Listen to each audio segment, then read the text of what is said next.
Le marquis de Lafayette a marqué la France d'un symbole fort.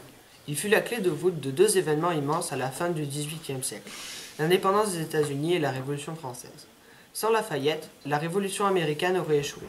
Il fut le capitaine à seulement 19 ans lorsque 13 colonies britanniques en Amérique du Nord proclament leur indépendance.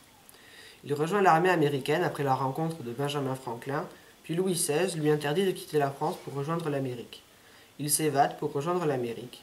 George Washington observe son courage et le monte au rang de général-major dans l'armée américaine en 1779. George Washington l'envoie en France pour demander de l'aide financière et surtout logistique de la part de Louis XVI. De retour, il est nommé par le président commandant des troupes de Virginie. Il gagne la bataille de Yorktown et regagne la France en 1787 où il est accueilli avec enthousiasme. En 1787, Lafayette prend un siège à l'Assemblée française des notables et demande que le roi convoque les États généraux. Il est élu et le devient vice-président de l'Assemblée nationale le 11 juillet 1789 et présente à l'Assemblée nationale un projet de déclaration des droits de l'homme. Lafayette est fait généraux en chef de la garde nationale de Paris. Il formule un principe fondamental qui explique qu'il faut séparer l'Église de l'État. Le 14 juillet 1790, Lafayette invite tous les Français pour une grande fête nationale appelée Fête de la Fédération. Le 20 avril 1792, l'Assemblée législative déclare la guerre à l'Autriche. Lafayette est appelé au commandement de l'armée française. Pendant ce temps, les sans-culottes prennent le pouvoir et le mouvement de la terreur réclame la tête de Lafayette. Il est convoqué au tribunal, mais il part en exil en Belgique. Quelques jours plus tard, il est arrêté par les Autrichiens, jugé puis jeté au cachot. Il s'en sortira grâce à la paix de Campo Formio, délivrée par la victoire de Bonaparte. Il prend une retraite agricole, enseigne l'anglais à ses enfants.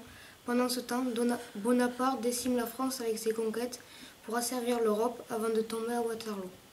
Napoléon lui offre d'être ambassadeur de France aux États-Unis pour mieux le museler et Lafayette refuse. En 1818, à 61 ans, Lafayette recommence. Il est élu député de la Sarthe, siégeant dans l'opposition libérale avec son ami Benjamin Constant. En 1824, il n'est pas réélu. Il décide alors de tout lâcher et s'embarque pour l'Amérique.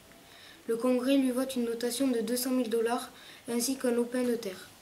Lors de la Révolution de 1830, il se rallie à la maison d'Orléans en soutenant Louis-Philippe. Pendant les dernières années de sa longue vie, il se bat pour l'indépendance de la Pologne, de la Belgique et de l'Irlande.